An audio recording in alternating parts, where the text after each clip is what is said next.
ماہ سیام کا ہر لمحہ رحمتوں، برکتوں اور نور بھری ساعتوں سے لبریز ہوتا ہے۔ عاشقان رسول کے دلوں میں عبادتوں کی حلاوت جگا کر شب و روز نیکیوں میں گزارنے کا ایسا درس دیتا ہے کہ ہر کسی کی حتی الامکان کوشش ہوتی ہے کہ حالت روزہ اور اس کے علاوہ بھی زیادہ سے زیادہ وقت اللہ عز و جل کی عبادت، سرکار مدینہ صلی اللہ تعالی علیہ وآلہ وسلم کی مدحت اور دیگر ذکر و اذکار میں مصروف گزرے۔ الحمدللہ عز و جل تبلیغ قرآن و سنت کی عالمگیر غیر سیاسی تحریک دعوت اسلامی کے زیر انتظام مدنی چینل 1436 سنہ ہجری کے رمضان المبارک کی لائیو اور ریکارڈڈ ٹرانسمیشن کو روزانہ ریپیٹ ٹرانسمیشن نشر مقرر کے طور پر بنام رمضان کی پرکیف یادیں پیش کرنے کی سعادت حاصل کر رہا ہے، جس میں آپ ملاحظہ کریں گے دعوت اسلامی کے تحت ہونے والے تربیتی اعتکاف میں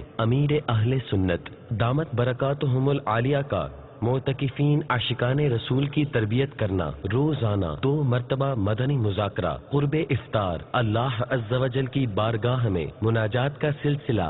آئیے دیکھتے ہیں رمضان کی پرکیف یادیں، سلسلہ فیضان رمضان۔ آئیے اس کے مناظر دیکھتے ہیں۔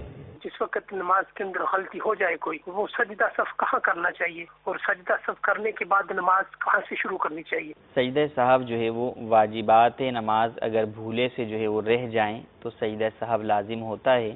اس میں شرعی اعتبار سے حکم یہ ہے کہ جب آپ قعدہ اخیرہ میں بیٹھ گئے تو اب آپ نے اتحیات پڑھنے کے بعد دائیں جانب سلام پھیریں۔ بہتر یہ ہے کہ اتحیات پڑھنے کے بعد درود ابراہیمی بھی پڑھ لیں، دعا بھی پڑھ لیں، پھر دائیں جانب سلام پھیریں اور اس کے بعد اللہ اکبر کہتے ہوئے سجدے میں چلے جائیں۔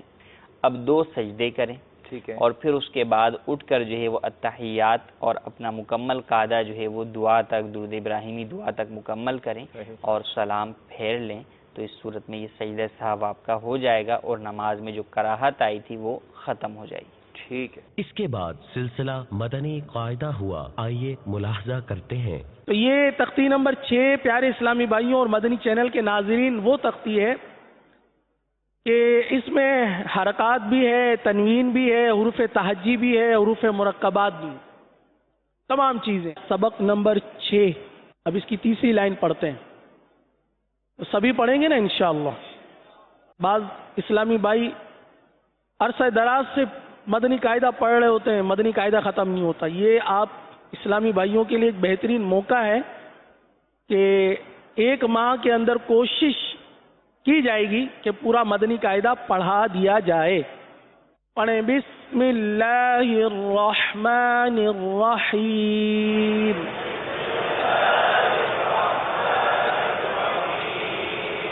را پیش رو، سین پیش سو، رسو، لام پیش لو، رسولو، رسولو، قاد پیش سو، حا پیش حو،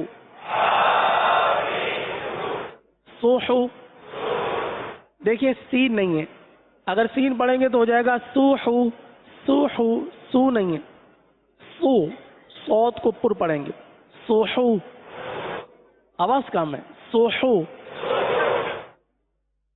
اور بلند آواز سے پڑھیں سوحو، قا پیش فو، صحوفو۔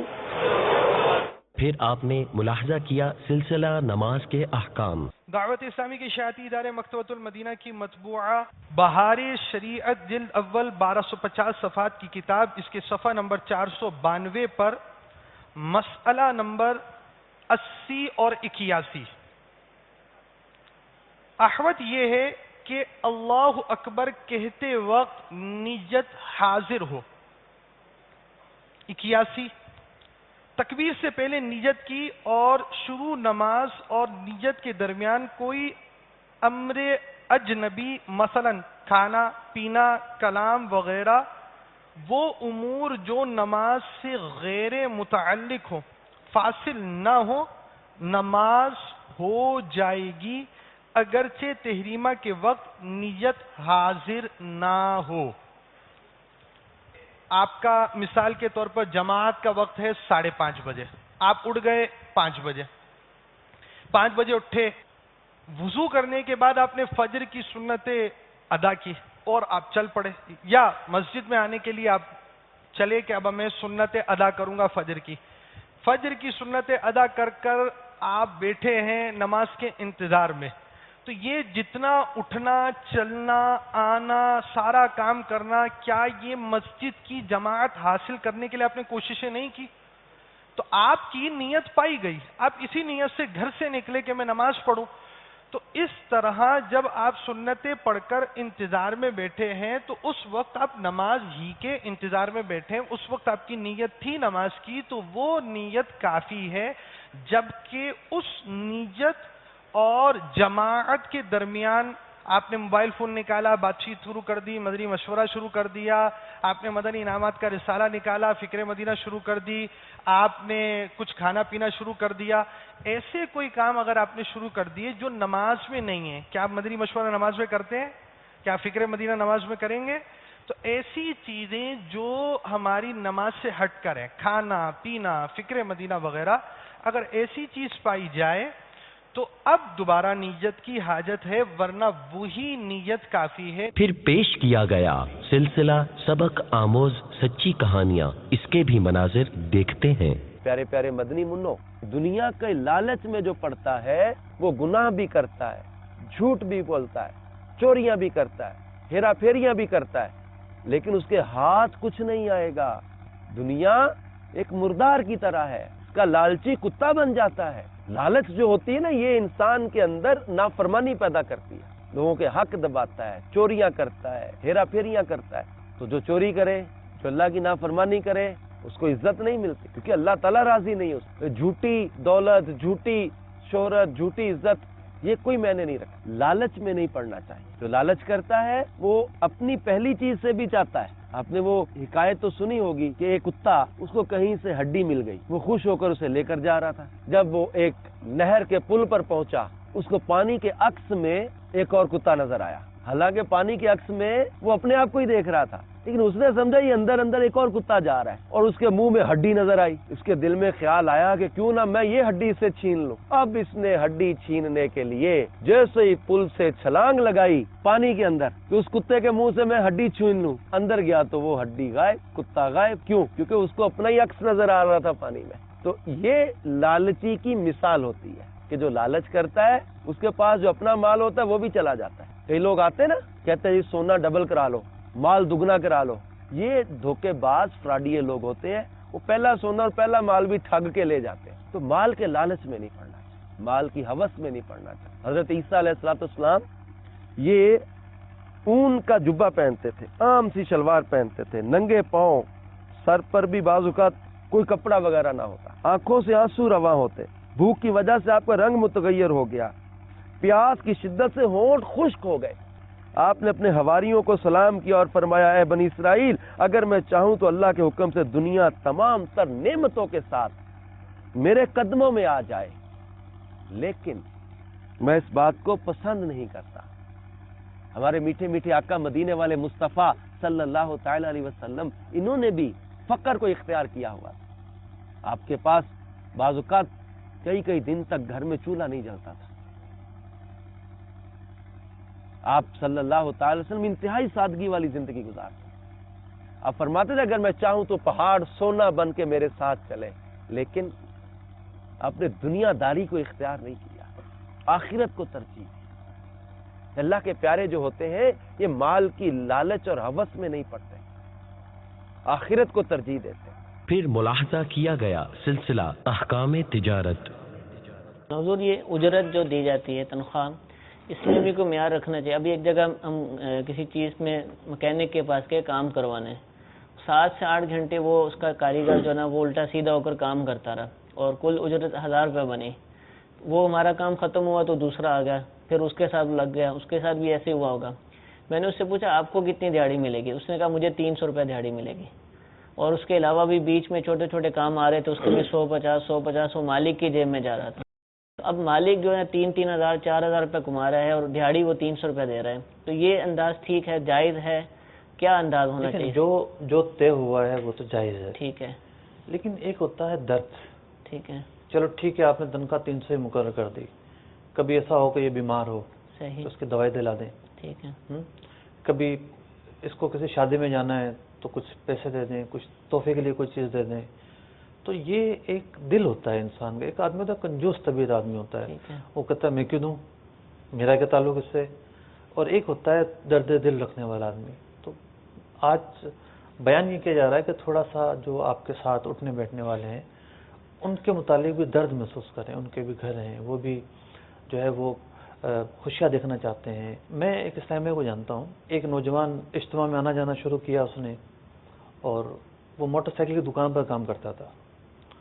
تو ایک متمول اسلام بھائی نے جب اس کی مشکلات دیکھیں کہ بیچارہ بہت دور سے آتا ہے اور سارا دن لگا رہتا ہے، تو اب یہ میکینک لوگ بھی دیکھیں نا، بہت کم معاوضہ دیتے ہیں، بہت کم معاوضہ دیتے ہیں.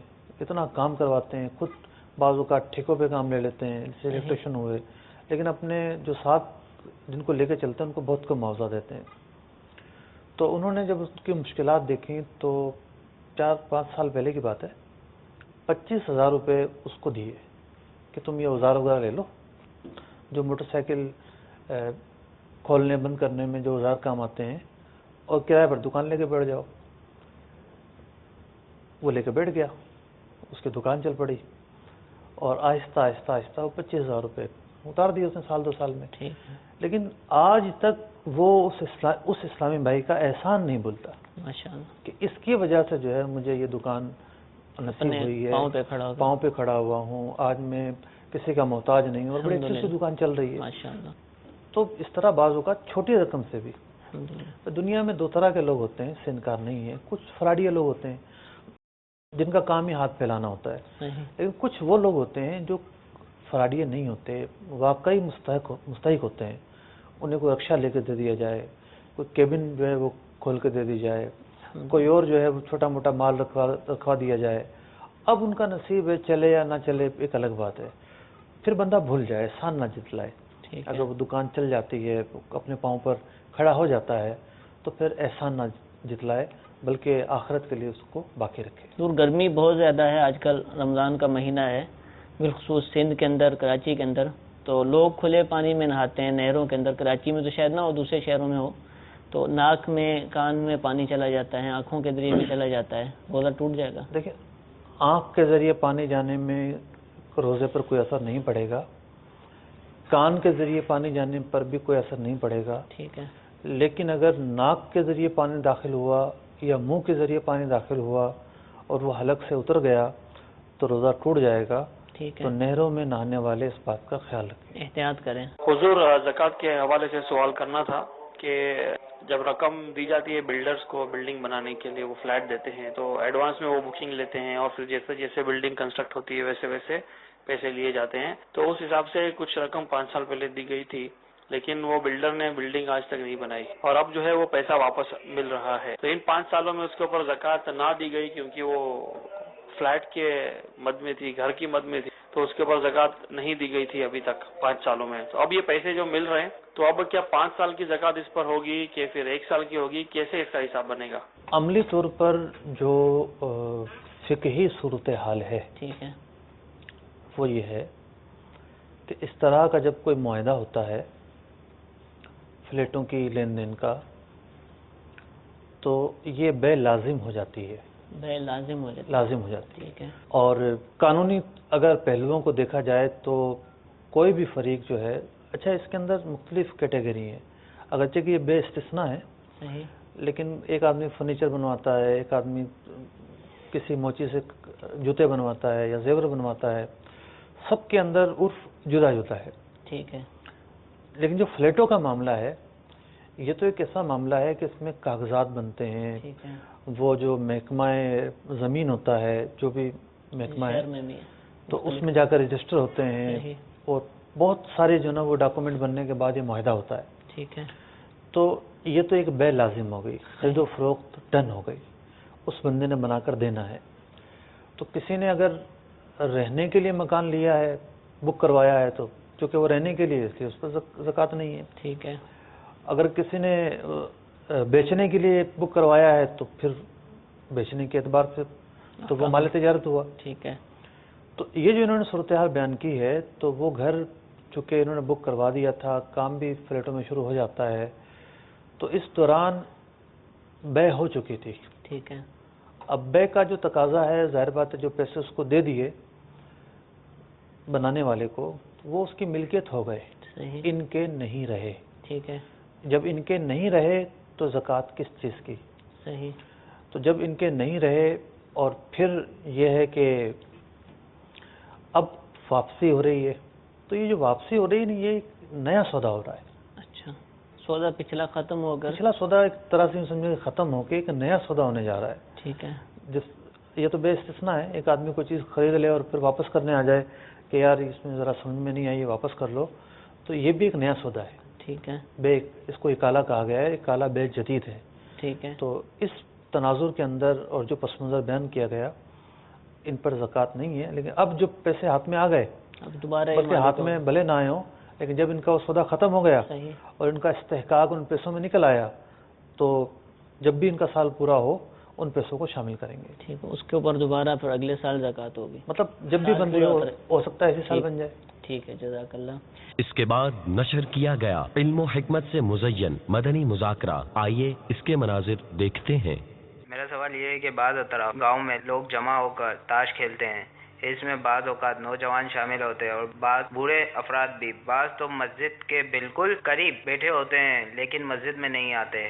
ان کی رہنمائی کے لیے کچھ مدنی پھول عطا فرما دیں. ان کو اللہ سے ڈرنا چاہیے کہ تاش کھیلنے کی ویسے ہی اجازت نہیں ہے، اور پھر اس میں نمازیں بھی نہ پڑھنا، اور ایسی بے باکی کہ آپ مسجد کے راستے میں بیٹھ کر تاش کھیل رہے ہیں. شرم و حیا بھی کوئی شے ہے یا نہیں ہے. اور بھی بہت سارے ایسے الٹے سیدھے کام کر رہے ہوتے ہیں لیکن مسجد میں آ کر نماز نہیں پڑھ رہے ہوتے. پھر شور و گل کر رہے ہوتے ہیں، آتے جاتے ہوئے لوگوں کو ستا رہے ہوتے ہیں. تو یہ ہرگز درست نہیں ہے. نماز ہم پر فرض ہے اور مسجد کے ساتھ بیٹھے ہوئے ہیں اور کوئی مانع شرعی نہیں ہے تو آپ پر جماعت بھی واجب ہوگی. تو ترک جماعت کا گناہ الگ، اور خدا نہ خاصا نماز نہ پڑھتے ہو اس کے گناہ الگ. پھر تاش کھیلنا ہے، اس کی قباحتیں اور اس کی برائیاں الگ. تو اللہ تعالی ہم سب کو نیک اور صالح بنائے اور ہمیں اس برائی سے پیارے حبیب کے صدقے میں محفوظ فرمائے. تو یہ ہرگز نہ کریں. اسی طرح جو لوگ گلی کوچوں کے اندر رات کو کرکٹ کھیلتے رہتے ہیں، ان سے بھی مدنی التجا ہے کہ برائے کرم ایسا نہ کریں. کنڈے ڈال کر لائٹیں جلا کر کرکٹ کھیلنے کی ویسے شریعت اجازت نہیں دے گی آپ کو کہ کنڈے کے ذریعے لائٹ لینا، روشنی لینا، یہ بھی ناجائز ہے. پھر اس سے گھر والوں کو، محلے والوں کو، علاقے والوں کو، عبادت کرنے والوں کو، سونے والوں کو، نمازیوں کو، آنے جانے والوں کو تکلیف ہوتی ہے. کرکٹ کو خاموشی کے ساتھ اب کھیلیں گے نہیں، زبان پر منہ پر پٹی لگا کر کہ نہ آواز نکلے گی، کچھ بھی نہیں نکلے گا. بغیر شور کے کرکٹ ہوتی نہیں ہے. اور پھر اس کے بعد پتہ چلا ہے کہ آج کل کرکٹ میں بھی کامنٹری آ گئی ہے کہ وہ کوئی بہت بڑی طریقے سے کرکٹ کھیلی جاتی ہے راتوں کو. اچھا، پھر نصیب یہ کہ یہ پورا سال نہیں ہے، پورا سال نہیں کرکٹ کھیلتے. یہ صرف اور صرف ماہ رمضان کے اندر راتوں کو کرکٹ کھیلنا. حالانکہ رات تو روز ہے، لیکن ماہ رمضان کے اندر ایسا عجیب و غریب قسم کا یہ طوفان بدتمیزی آتا ہے کہ وہ راتیں جو عبادت میں گزارنی ہے، کہ اس ماہ رمضان گزرنے کے بعد وہ راتیں پھر نصیب نہیں ہوں گی، مگر وہ راتیں کرکٹ میں یا پھر شام کو پتنگ اڑائیں گے. تو کیا تاش کھیلنے والے، کیا پتنگ اڑانے والے، کیا کرکٹ کھیلنے والے، شطرنج کھیلنے والے اور اس طرح الٹے سیدھے کاموں میں مشغول جو لوگ ہیں ان کو سمجھنا چاہیے اللہ تعالیٰ نے زندگی جو دی ہے یہ اس کی عبادت کے لیے ہے. وما خلقت الجن والانس الا لیعبدون. ہم نے جنوں انسانوں کو اپنی عبادت کے لیے پیدا کیا ہے. ہمیں چاہیے کہ ہم اللہ تعالیٰ کی عبادت کریں اور اپنے وقت کی قدر کریں. حدیث پاک میں آتا ہے دو نعمتیں ایسی ہیں جن کی اکثر لوگ قدر نہیں کرتے. حدیث پاک کا خلاصہ عرض کر رہا ہوں. ایک فرصت، دوسری صحت.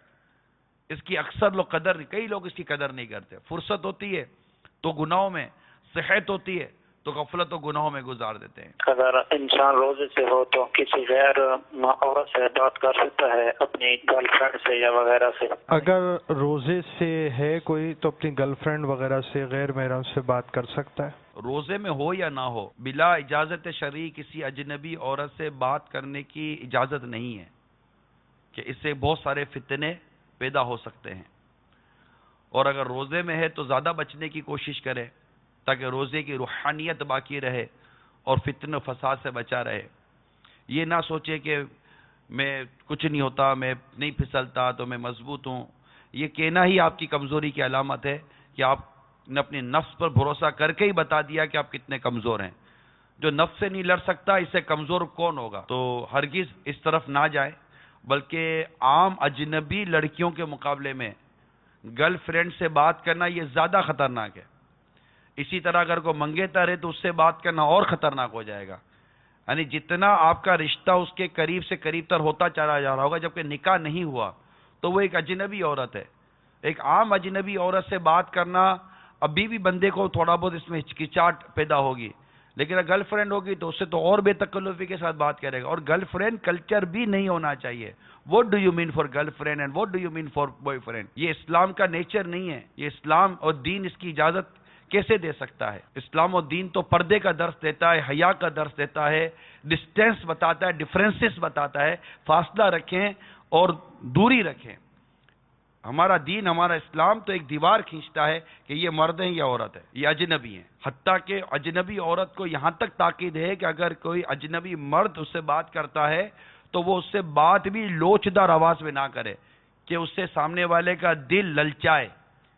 جب شریعت عورت کو اتنی تاکید کرتی ہے اور مرد کو اتنی تاکید کرتی ہے اور ایک حیا کا درس دیتی ہے تو کیا ضرورت ہے اس طرح بوائے فرینڈ گرل فرینڈ بنانے کی؟ سمجھنے کی کوشش کیجیے۔ مطلب جو شریعت اور دین اور اسلام کے ساتھ وفا نہیں کرتا، مطلب اس سے مراد یہ ہے کہ جو اللہ تعالیٰ کی نافرمانی میں جرأت کرتا ہے تو وہ کس کے ساتھ وفا کر سکے گا؟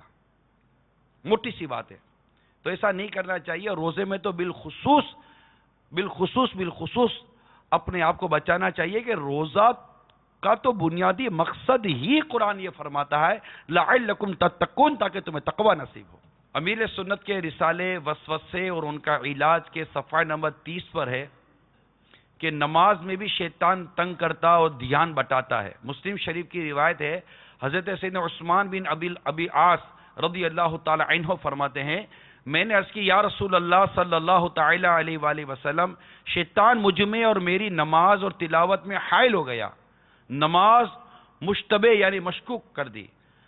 تو سرکار مدینہ صلی اللہ تعالی علیہ وآلہ وسلم نے ارشاد فرمایا، اس شیطان کو خنزب کہا جاتا ہے۔ جب کبھی تم اسے محسوس کرو اللہ تعالی کی پناہ مانگو اور بائیں طرف 3 بار دھتکار دو، اس طرح،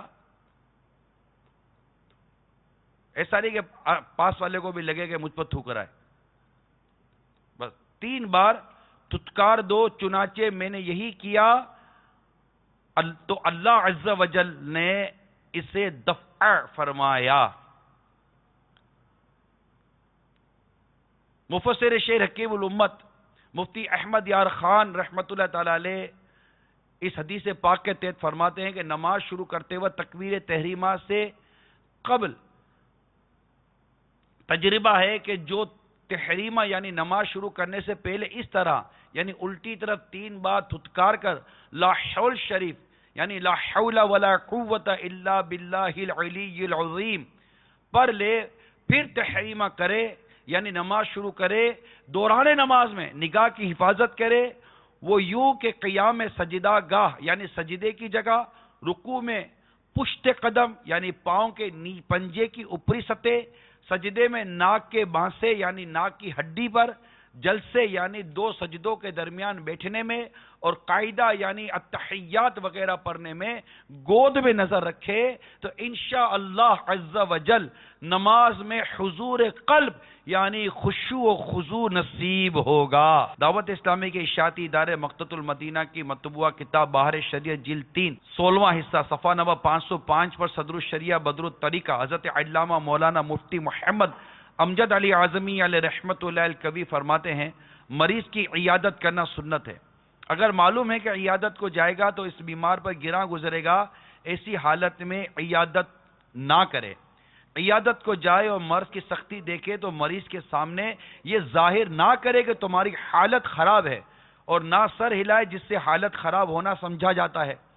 اس کے سامنے ایسی باتیں کرنی چاہیے جو اس کے دل کو بھلی معلوم ہو.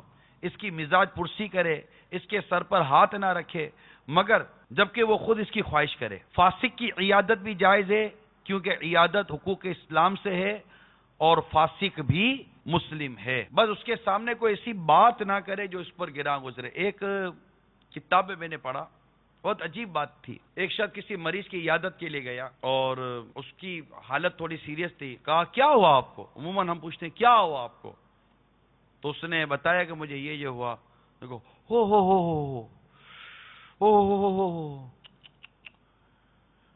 یہ تو میرے ایک بھائی کے دوست کو ہوا تھا، وہ مر گیا. یہ تو میرے سسرال کے فلاں ایک شخص کو ہوا تھا، وہ بھی ایڑیاں رگڑ رگڑ کے بیچارہ مر گیا. تو بہت خطرناک. وہ تو فلاں کو ہوا تھا، وہ اس کو بہت تکلیف ہوئی، بہت دیر تک تکلیف دے رہا، آخر اس کا بھی انتقال ہو گیا. آپ کو ایسی بیماری لگ گئی. اللہ آپ کو شفا دے. پھر وہ جاتے ہوئے کہنے لگا کہ اگر میرے لیے کوئی کام ہو، کوئی نصیحت ہو تو ارشاد فرمائیں. تو مریض نے کہا کہ ایک عرض کروں گا، کہا آئندہ میرے پاس آنا مت، اور کبھی کسی مریض کے پاس جا کر یہ بات کرنا مت. حکمت عملی نہیں ہوتی لوگوں کے پاس، عقل اگر ہوتی بھی ہے تو اس کا استعمال کرنا نہیں آتا. تو جب بھی مریض کی عیادت کو جائیں، جو اس کے مدنی پھول ابھی بیان ہوئے اور جو سنت اور آداب ہیں وہ بجا لائیں. اور اس کے بعد اللہ عز و جل کے حضور ہچکیوں اور آہوں کے ساتھ مغفرت کی دعائیں اور التجائیں سلسلہ مناجات افطار کا انعقاد ہوا. آئیے اس کے بھی مناظر دیکھتے ہیں. یا ربنا یا ربنا یا ربنا یا ربنا یا ربنا یا اللہ یا رحمان یا رحیم. کس کے در پر میں جاؤں گا مولا، کس کے در پر میں جاؤں گا مولا، گر تو ناراض ہو گیا یا رب. ہمیں پیدا کرنے والے تیرے گناہگار بندے تیری بارگاہ میں حاضر ہیں، شرمندہ شرمندہ شرمندہ. عشرہ رحمت کو غفلت میں گزار کر حاضر ہیں، شرمندہ شرمندہ. اللہم اجرنا من النار، اللہم اجرنا من النار، اللہم اجرنا من النار. میرا نازک بدن جہنم سے، میرا نازک بدن جہنم سے، از تو پہلے رضا بچا یا رب. دنیا کی آگ کی چنگاری برداشت نہیں ہو پاتی مولا، یہ نازک بدن جہنم کی آگ کیسے برداشت کریں گے؟ قیامت کی گرمی کیسے برداشت ہوگی مولا؟ تجھے تیری رحمت کا واسطہ دیتے ہیں رب کریم، محبوب کی زلفوں کا واسطہ دیتے ہیں مالک کو مولا. ہمیں عذاب قبر سے بچا لے، عذاب آگ کے عذاب سے بچا لے مولا، قیامت کی گرمی سے بچا. ہمیں تیرے عرش کے سائے میں جگہ دیتے. ہائے